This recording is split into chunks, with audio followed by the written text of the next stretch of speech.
COVID ini itu tidak mengenal kemampuan intelektual. Artinya berpulangnya para dokter di Undana itu tidak menjamin bahwa hal itu ketika kita punya kemampuan di atas dari pada umumnya, terutama bilang akademis, itu justru lebih aman. Tidak. Menurut saya kemampuan ini ketika kita disiplin terhadap sesuatu yang akan kita hadapi, justru itu yang bertahan, siapapun dia orangnya. Nah, menjadi garis bawahi, kita perang saat ini undefined enemy. Kita tidak tahu musuh kita siapa. Seperti yang saya bilang di depan, kita semua sama-sama lagi meraba-raba. Nah, di dalam teori pengambilan keputusan, ketika kita mengambil satu keputusan terhadap kondisi tertentu, maka kita akan mengukur melihat kondisi yang ada sebelumnya atau existing. Itu salah satu. Yang kedua, kita akan belajar daripada peristiwa-peristiwa sebelumnya. Nah, pada kondisi saat putuskan untuk pakai masker, sebenarnya beliau juga tidak tahu bahwa mana yang benar atau mana yang tidak waktu itu. Nah, keputusan untuk memilih tidak memakai masker secara menurut saya, beliau menunjukkan bahwa saya maju perang tidak pakai baju sirah, saya maju saja karena saya yakin saya menang. Nah, masalah kemudian nanti itu menang atau kalah itu urusan kedua, tapi sebagai pemimpin saya ambil keputusan ini dengan risiko saya akan terkena atau terpapar juga. Maka satu saat ketika ini terjadi, beliau hanya bilang, ya saya tahu bahwa saya akan terpapar. Buktinya saya kembali. Yang paling ditakutkan dari perang itu the last man standing. Artinya orang yang dipukul berkali-kali dan dia bangun. Itu yang kita takutkan. Bukan orang yang dipukul dan jatuh. Itu tidak. The last man standing. Nah, ketika betul bangun dia bilang, I'm the last man standing. Itu finish. Mau apa lagi yang dibicarakan kalau yang begitu? itu menurut saya. Yang berikut yang kedua, tanpa mengurangi rasa hormat lagi yang saya bilang tadi kepada saudara-saudara yang sudah mendahului. Kita bicara ini bukan bicara hitungan nyawa, tetapi hanya bicara angka. NTT saat ini kalau saya tidak keliru sekitar di 5 jutaan, ya, hampir 5 juta lebih penduduk. Di Bali itu sekitar 4 jutaan. Mari kita lihat per hari kemarin ya. Itu mohon maaf, bukan bukan tidak menghargai yang sudah meninggal, tapi kita bicara NTT masih di angka, saya pakai kata garis bawahi, masih di angka 160-an. Di Bali sudah 600-an. 140-an. Di Bali sudah 600-an. Artinya apa? Statement saya, data ini menguatkan statement saya yang di atas bahwa ini sakit yang disebabkan oleh global. Jadi dia dari barat menuju ke timur ini. Nah, saya setuju dengan Om Ichi bahwa pada peristiwa awal itu memang pemerintah tidak melakukan intervensi apa-apa. Disitulah menurut saya sang pemimpin ini lagi menganalisa kira-kira keputusan saya populis atau tidak memakai masker. Ketika saya tidak memakai masker dan saya masih terus bertahan, maka keputusan yang saya ambil ini melegitimasi ini aman ini. Berarti orang NTT betul-betul kuat. Jadi pemimpin itu juga tidak tahu sebenarnya ini. Dia lagi coba-coba saja. Dan semua pemimpin di dunia lagi coba-coba. Coba-coba mana yang ini. Pak Ganjar juga ketika peristiwa Jateng angkanya lebih tinggi daripada Jakarta, itu Pak Ganjar cepat-cepat memberitahu, iya Jateng itu perhitungannya ada double. Ada 2 kali yang sudah meninggal masih tercatat. Semua berusaha untuk menyatakan secara indikator kami baik-baik saja. Jadi kembali ke tadi Om Wiki, kalau bicara jenderal, saya pikir kita definisi dulu perang ini musuhnya undefined ini. Jadi tidak bisa kita bilang ini jenderal ini juga. Yang saya mau bilang di sini mungkin kita butuh gembala ya. Kalau jenderal kayaknya ini tidak musuhnya tidak kelihatan. Jadi kalau kita butuh gembala yang bisa nyebrangkan kita lah lewat kali yang lagi banjir. Nah, mungkin itu kata-kata yang pas menurut saya ketimbang seorang jenderal. Nah, intro kalau masuk saat ini apa yang harus dilakukan? Menurut saya pemerintah daerah cepat-cepat melakukan penutupan daerah. Artinya tidak total, tetapi tidak ada lagi yang masuk. Baik dari Bali, Jawa, maupun dari Timor Leste misalnya. Setelah itu cepat dilakukan itu langkah-langkah tracing dan test dan tracing. Itu paling efektif di selain daripada vaksin. Nah, bagaimana terkait kapasitas rumah sakit. Hal ini dari awal saya sudah prediksi, karena ketika diskusi teman-teman bilang begini, weh kalau Surabaya kondisi parah lebih baik datang pulang Kupang saja. Saya bilang terbalik. Pada kondisi begini, sesuatu yang undefined atau novel, itu kita harus ada di pusat penelitian. Bukan kita jauh dari pusat penelitian. Dan pusat penelitian itu di Jawa. Rumah sakitnya oke, semua oke. Bayangkan kalau itu terjadi di Kupang. Dan kalau ini bisa terjadi lebih parah lagi, maka pemerintah pusat harus cepat-cepat mengirimkan rumah sakit darurat ke NTT untuk mengatasi ini. Menurut saya langkah solusinya ya ditutup semua kondisi, dites, di tracing, dilakukan pengecekan dan ada update. Nah, saya mohon dibantu itu disepikirkan secara sanksi sosial dan sanksi sosial itu bagaimana untuk mengatasi di Kupang yang kekeluargaan itu. Mungkin itu dari saya. Paling tidak pesan untuk Jenderal, saya mau pesan bahwa komunikasi apa yang keluar dari Bapak punya mulut itu jadi obat buat kita. Jadi kalau diam-diam saja juga kita agak tidak punya obat. Saya masuk di soal apa tadi, solusi lah gitu kira-kira ya. Yang pertama menurut saya kita harus datang dari satu fakta dulu. Kemarin saya kirim WA itu NTT dan Kupang secara khusus itu mengalami peningkatan 107%. Itu dia naik pada periode 1 Januari sampai 23 Januari. Ya, 2021. Jadi naik 2021. 2021. Itu artinya ada satu, bisa kita kawan-kawan bisa Om Sen juga bisa bantu untuk mengidentifikasi sebenarnya ada peristiwa apa di situ sehingga dampaknya di 2021 dia naik 107.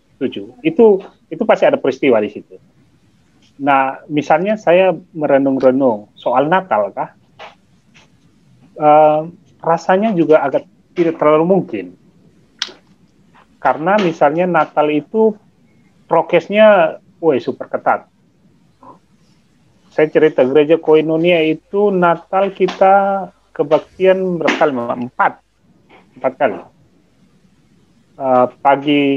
Pagi jam 8, jam 10, jam 4. Jam 4, 3 berarti. Karena memang dia tidak boleh. Bukan online. Natalnya bukan online. Offline. Okay. Tapi prokes. Jadi ibadah Natal dan Tahun Baru itu kita jam 8, 10, 4 sore dan 4, 3 kali berarti. Dan itu prokes untuk jaga jarak, cuci tangan, tes suhu dan sebagainya, itu masker semua tertib, tidak ada yang tidak.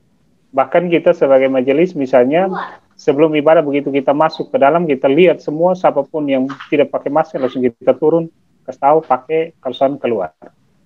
Saya tidak tahu di tempat lain, tetapi menurut saya prokes, dan kalau kita mau menduga bahwa kejadian Natal sebagai salah satu variabel meningkatnya corona itu agak tidak mungkin, agak sulit. Dan itu dibuktikan bahwa klaster gereja itu relatif tidak ada. Nah, identifikasi berikut adalah apa sebenarnya? Apakah perjalanan dinas, perjalanan keluar daerah? Mungkin iya. Karena ada di infodemik itu juga menyebut perjalanan dinas. Dan sampai sekarang gereja juga sudah off, tidak ada gereja offline, semua online semua. Jadi relatif kalau kita berangkat dari data kenaikan mencapai 107% pada Januari, kalau kita lihat itu penyebabnya pada event misalnya Natal dan Tahun Baru, rasanya agak sulit diidentifikasi. Nah, sampai sekarang juga saya tidak tahu itu seperti barangkali juga bisa ditarik, jangan-jangan OTG ini terlalu banyak yang berkeliaran di luar sebelum itu, yang sekarang baru dampak dia ya seperti fenomena gunung es. Nah, karena itu memang dugaan saya itu, karena kerumunan praktis sebelum Januari itu hanya Natal dan rasanya agak sulit untuk itu, tetapi barangkali OTG yang muncul. Nah, karena itu intervensinya menurut saya yang paling penting adalah tracing, tes dan tracing. Tes dan tracing misalnya kalau kita lihat di data kan hanya, apa tuh, kalau tidak salah hanya 8 per 100.000 penduduk Kota Kupang. Jadi bayangkan saja kalau 100.000 hanya 18 orang yang dites, padahal standarnya kan satu pasien positif corona minimal 30 30 orang yang ada dalam ring 1. Misalnya 34. Ya. 34. Oke. Itu sekarang pasti akan bertambah bukan 34 karena kemarin Metu ada kasih saya definisi baru tentang ring 1. Itu kan definisi ring 1. Ring 1 itu sekarang lebih ketat lagi. Saya tidak tahu itu kemarin jelaskan penjelasannya agak panjang juga, tapi intinya dia lebih ketat lagi. Misalnya kalau pertemuan itu sebelumnya itu 15 menit berturut-turut, sekarang hanya berapa nih? Pokoknya dia 15 menit dalam 24 jam. Jadi itu sudah pasti tracingnya akan lebih besar. Nah, persoalannya adalah kita di NTT hanya baru mampu 18 orang per 100.000 orang. Itu problemnya. Kasus paling sederhana. Sekarang kasus-kasus pasien COVID, misalnya teman yang kena COVID itu ada 2 contoh yang real. Saya gambarkan. Yang tetangga di blok sebelah, itu istrinya kena, anaknya 2, dan suaminya tidak di swab. Tidak di tracing. Lalu karena itu tetangga mulai galau sudah toh. Karena tetangga di sebelah semua lengkap pakai masker dan face shield. Anak buah pergi beli telur di sebelah, waktu sampai dia heran semua satu keluarga di situ semua pakai face shield. Wah, ini apa ini? itu soalnya. Jadi tracingnya rendah. Misalnya kasus yang satu lagi misalnya Santi misalnya, itu tracingnya misalnya ring 1 bayar sendiri.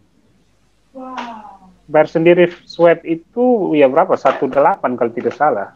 Kalau Bapak Kepala Dinas ya tidak masalah. Dan misalnya dia sekarang sudah masuk hampir 2 minggu, hampir 1 bulan, itu artinya sudah harus di swab 2 kali. Wah, kali ketiga uang tidak habis ya, kita jalan-jalan sudah, kita rame-rame sudah bagi-bagi berkat COVID sudah. Nah, intervensi yang paling utama menurut saya cepat lakukan tracing, dan itu butuh uang. Kalaupun tidak butuh uang, misalnya kalau saya baca yang Wilson Terry punya artikel kemarin, kalau tidak salah kan ada antri sekitar di PCR-nya NTT Akademia itu antrinya 1.600 spesimen. Bayangkan saja kita kapan musim kalau sampai dengan kita. Nah, karena itu menurut saya tidak ada jalan lain. Satu, test and tracing harus ditingkatkan. Entah caranya apa, kita punya jenderal dan jenderal lah yang tanggung jawab sudah untuk itu. Lalu yang kedua menurut saya perlu dipersiapkan. Menurut saya pemerintah harus, karena memang secara finansial tidak dimungkinkan, maka dia harus mengkampanyekan kemungkinan untuk mempersiapkan diri protokol isolasi mandiri. Itu penting. Jadi harus ada edukasi dan literasi tentang isolasi mandiri.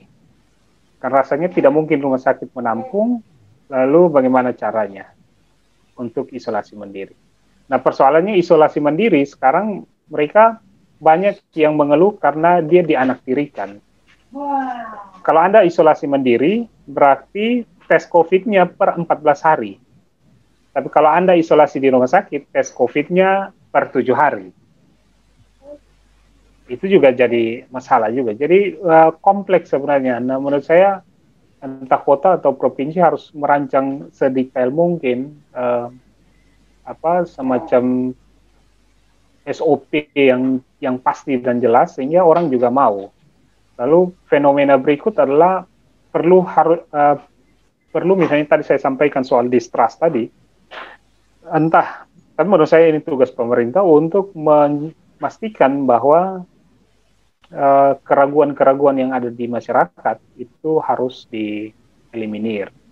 Misalnya penjelasan kenapa dia COVID itu tidak hanya dengan menyertakan surat, tetapi juga harus, itu saya bilang komunikasi publik.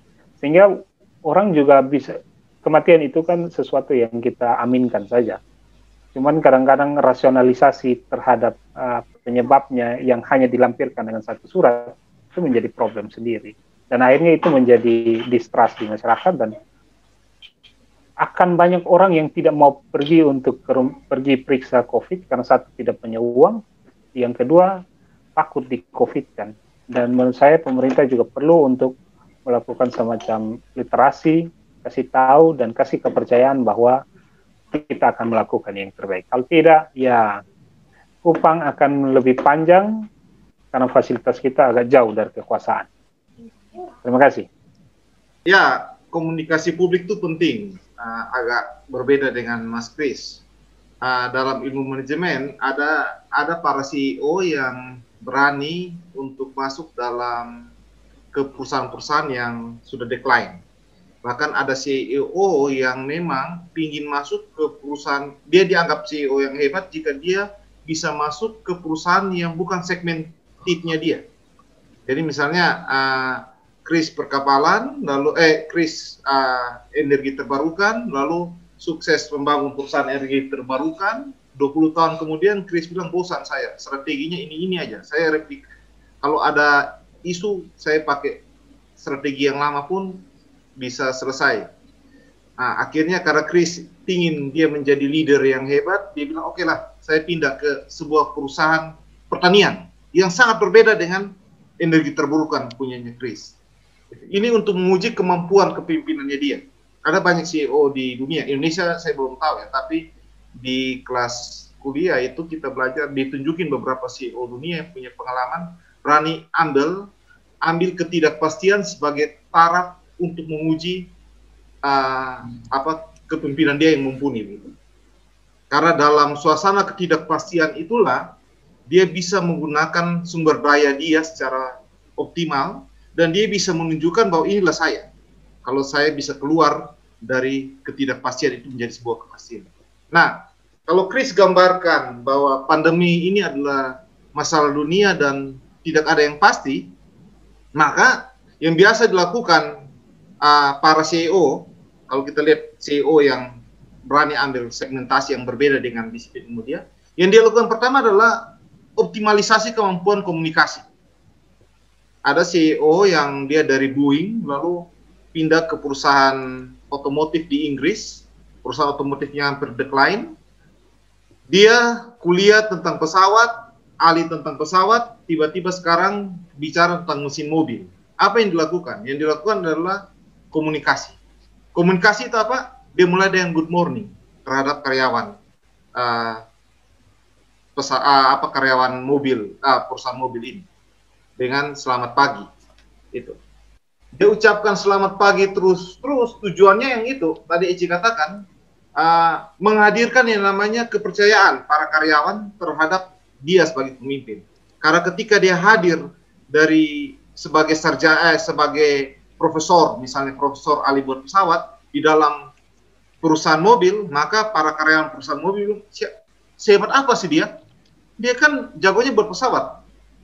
Kami ini walaupun bukan profesor, tapi kami sudah dari kecil buat mobil, jadi kami lebih kuasai dari dia. Nah, kalau sang profesor pembuat pesawat ini mau berhasil, bisa dipercaya oleh para karyawan perusahaan mobil ini, mau yang dia bisa lakukan adalah membangun komunikasi yang intens, sehingga dapat kepercayaan. Jadi, dalam solusi saya, pertama, dalam ruang yang penuh ketidakpastian terkait pandemi ini, mau tidak mau pejabat publik, pimpinan atau para jenderal tadi harus menggunakan kemampuan komunikasi publik yang baik. Karena apa? Kita belum tahu obatnya apa, kita belum tahu apa ramuan yang tepat apa, kita tidak tahu vaksin ini kerja seberapa efektif. Kalau kita mau pakai metafisika ya, mau mati kayak tadi Echa atau Chris yang bilang ya, yang mati ya silakan yang itu.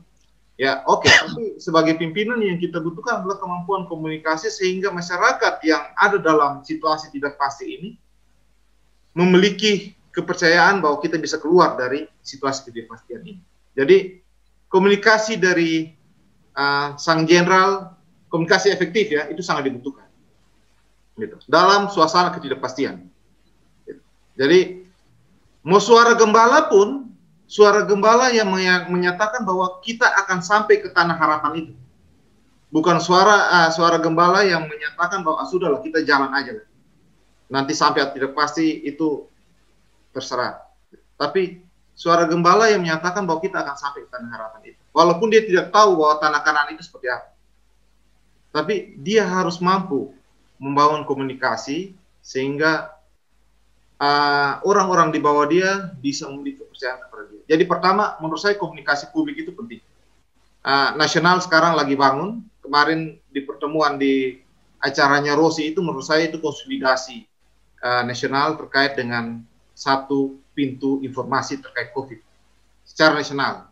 Mungkin kalau NTT buat itu juga satu pintu, sehingga ini bisa menangkal informasi-informasi yang entah benar atau tidak benar di media sosial yang Eci sebut tadi, infodemik itu ya. Nah itu. Jadi mungkin NTT harus buat satu pintu informasi dan buatlah pintu itu menjadi pintu untuk meraih harapan masyarakat NTT. Itu yang pertama. Yang kedua, saya agak ini jadi wabah, tapi di satu sisi menurut saya kita sebagai orang Indonesia harus bersyukur dengan ini. Saya kasih contoh konkret begini. Sebelum tsunami, Indonesia itu bukan negara yang tangkap bencana. Sebelum tsunami Aceh. Tapi pasca tsunami Aceh, mau bencana apapun di Indonesia, negara-negara di luar Indonesia yakin bahwa Indonesia mampu menghadapi berbagai bencana. Karena Indonesia sudah belajar dari tsunami Aceh. Cara menanggulangi bencana. Sekarang Indonesia adalah negara paling tanggap bencana di seluruh dunia. Indonesia. Nah, terkait dengan COVID apa? Sebelum COVID ini ada, kita tidak pernah bicara tentang biodiversity. Kita tidak pernah diskusi tentang apa itu virus. Bahkan, fakultas biologi ada, tapi tidak ada fakultas biologi molekular.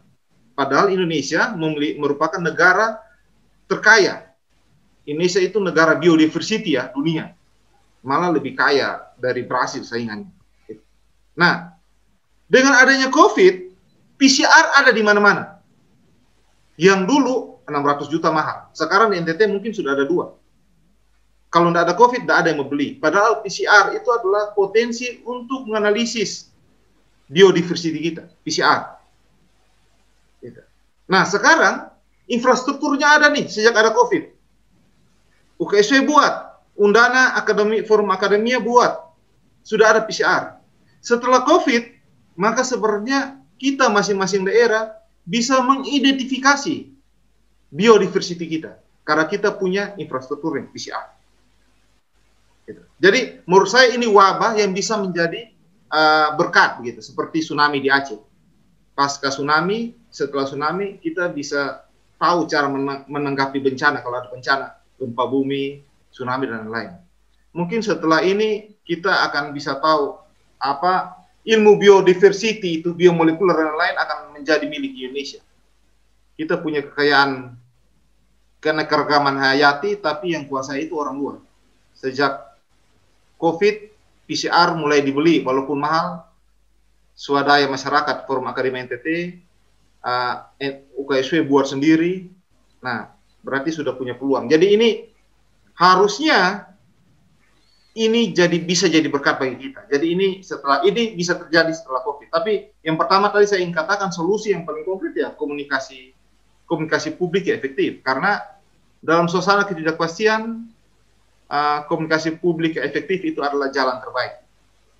Sambil terus melakukan riset, Bu Herawati dengan vaksin merah putih melakukan riset terus untuk mencari tahu kira-kira bagaimana cara menanggulangi COVID, ya. Karena banyak negara yakin bahwa Indonesia bisa karena apa? Biodiversity itu. Kita punya keanekaragaman hayati. Yang Ici katakan tadi, apa jamu, daun kelor dan lain-lain itu kan sebenarnya potensi, ya. Itu sebenarnya potensi. Hanya karena basis riset kita rendah untuk mencari tahu itu, akhirnya potensi itu tidak bisa optimal untuk menyelesaikan masalah kita sendiri.